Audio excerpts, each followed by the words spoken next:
नर्मदे हार. नर्मदे हार. कुठले बाबा तुम्ही? मी विंचूर, जिल्हा नाशिक. अच्छा. किती दिवस झाले परिक्रमा चालू करून?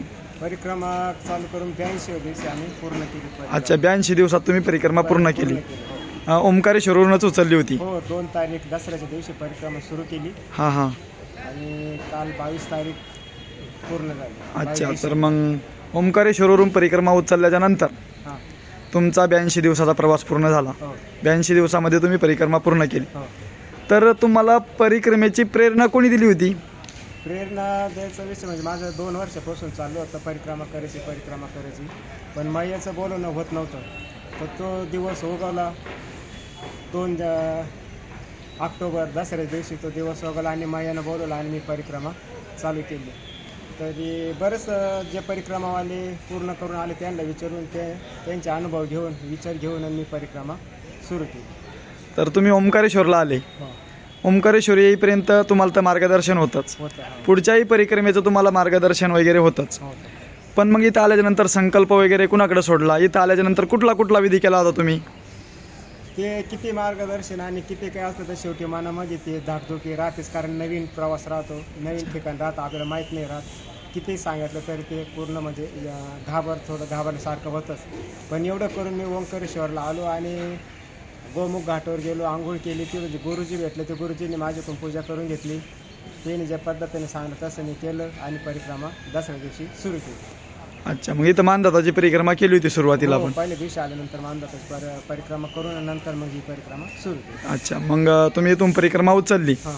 तर तुमच्याकडं साहित्य काय काय होतं? म्हणजे जे बाकीचे जे परिक्रमावासी आहेत त्यांना तुम्ही काय संदेश देऊ शकता की कुठलं साहित्य आणायला पाहिजे, काय आणायला पाहिजे, कमी साहित्य असायला पाहिजे का जेवढं आवश्यक आहे तेवढं साहित्य असायला पाहिजे? मी परिक्रमावाल्याला पहिले हे सांगतो का बोजा जेवढा कमी लागेल तेवढा कमी ठेवा. अच्छा. बोजा जर जास्त असला तर परिक्रमाला अडचण येते आणि नंतर पुढं थंडी वाढते तर ते बडवं म्हणून गाव आहे, तिथं तुम्हाला ब्लँकेट, स्वेटर, मफर काय घ्यायचं त्या गावात भेटते. तोपर्यंत तर काय बोजा वाढवा घेऊ नका, तिथून पुढं वाढला तरी चालेल, वाढवा लागतोच, कारण पुढं थंडी असल्यामुळं ब्लँकेट, स्वेटर, मफलर घ्यावंच लागतं, तोपर्यंत गरज नाही. अच्छा, मग तुम्ही बडवानी गेल्याच्या नंतर त्या ठिकाणावरून 2 मार्ग विभागतात, एक शहादा प्रकाशा आणि एक शूलपाणी. तर तुम्ही कुठल्या मार्गाने गेले होते?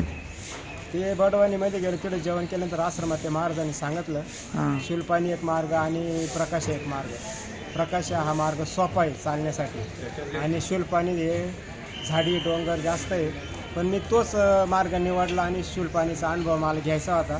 मी तो आनंद घेतला मी.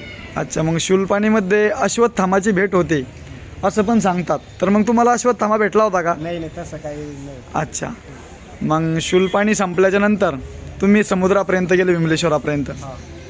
मग समुद्राचा प्रवास जसं की तुम्ही याच्या अगोदरही कुठं यात्रा वगैरे केली असेल, समजा आता जगन्नाथपुरी असेल, मथुरा असेल, द्वारका असेल, तर याच्या अगोदर तुम्ही नावेने प्रवास केला होता?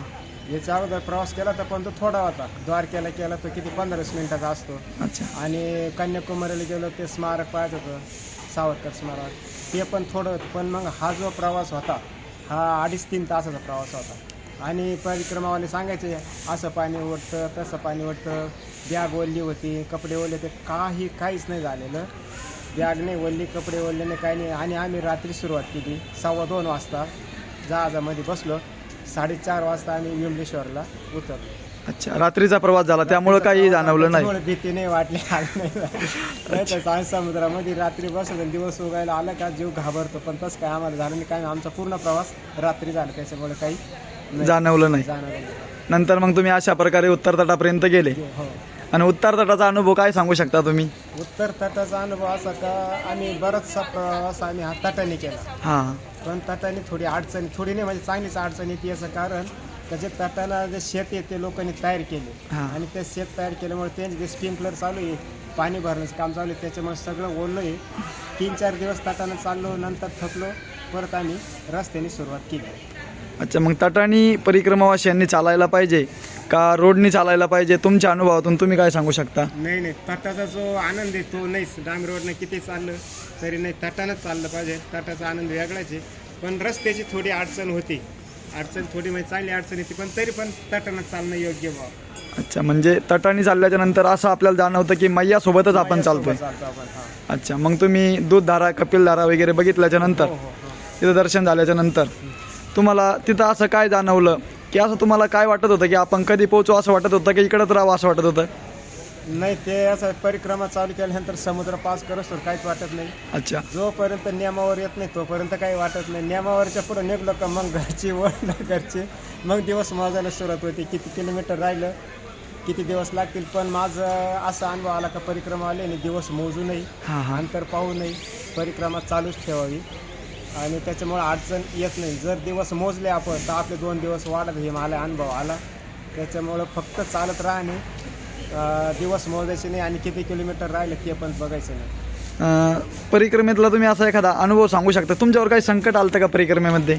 संकट तर काय आलं नाही, मायानं संकट येऊन दिलं नाही. पण एक झालं होतं असं का देवगाववरून निघाल्यानंतर आम्हाला बिलगावला जायचं होतं. हां. बिलगाव ते देवगाव फक्त 5 किलोमीटरचा अंतर. बुढी नदी पास केल्यानंतर जंगल आहे, जंगलात तो 5 किलोमीटरचा रस्ता आहे आणि दुसरा जर जो डांबरी रस्ता आहे तो 15 किलोमीटरचा आहे. तर आम्हाला तो बोर्ड न दिसल्यामुळं आम्ही त्या डांबरी रस्त्याला लागलो आणि तिथून ते 15 किलोमीटर होतं बिलगाव. तर ते रस्त्याने आम्हाला जायचं नव्हतं, पण हा मधला रस्ता आम्हाला सापडला नाही. आम्ही अर्धा किलोमीटर पुढे गेल्यानंतर सकाळी दिवस उगायलाच एक माई आली आणि म्हणले, बाबाजी तुम इधर कहाँ जा रहे? बोले बिलगाव. बिलगाव तो इधर से बहुत लंबा है, उधर से जंगल में जाएगा तो 5 किलोमीटर पड़ेगा. माई हमको रास्ता मालूम नाही. तर त्या माईने आम्हाला अर्धा किलोमीटर मागं येऊन तो रस्ता दाखवून दिला आम्हाला. अच्छा. हा एक विशेष एक अनुभव. सकाळी सकाळी कुणीही दिसत नव्हतं त्या ठिकाणी. अंधारच होता. हां, म्हणजे ती माई परत आमच्या सोबत अर्धा किलोमीटर आली आणि आम्हाला तो रस्ता दाखवून दिला. असं तुम्हाला काही जाणवलं का कधी एखाद्या ठिकाणी जेवणाची अडचण आली, असं काही असं जाणवलं तुम्हाला? शक्यच नाही, असं होऊ शकत नाही आणि अच्छा. होणार पण नाही. मायाच्या तीराला तरी असं होत नाही.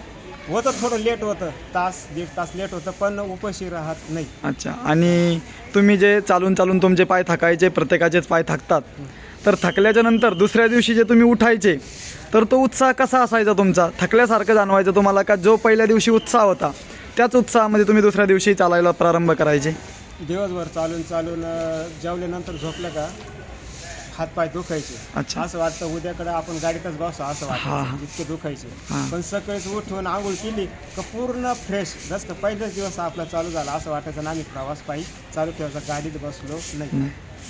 म्हणजे खूप मोठा अनुभव आला तुम्हाला. हा अनुभव फार मोठा. बाकीच्या तीर्थापेक्षा परिक्रमा करणं हे अतिशय योग्य आहे. योग्य म्हणजे ते म्हणते ना, साखर खाल्ल्याशिवाय समजत नाही चव गोड आहे का कशी आहे. हां हां. तशी परिक्रमा केल्याशिवाय तिचा अनुभव येत नाही आणि ती कशी आहे ती समजत नाही. त्याच्यामुळे परिक्रमा, माझं तर मत आहे, एकदा तरी परिक्रमा करावी. कारण हा मानव जन्म काय परत येतो का नाही, येणार तर नाहीच, पण तो हे मानव जन्म तर आपण एक परिक्रमा तरी करावी.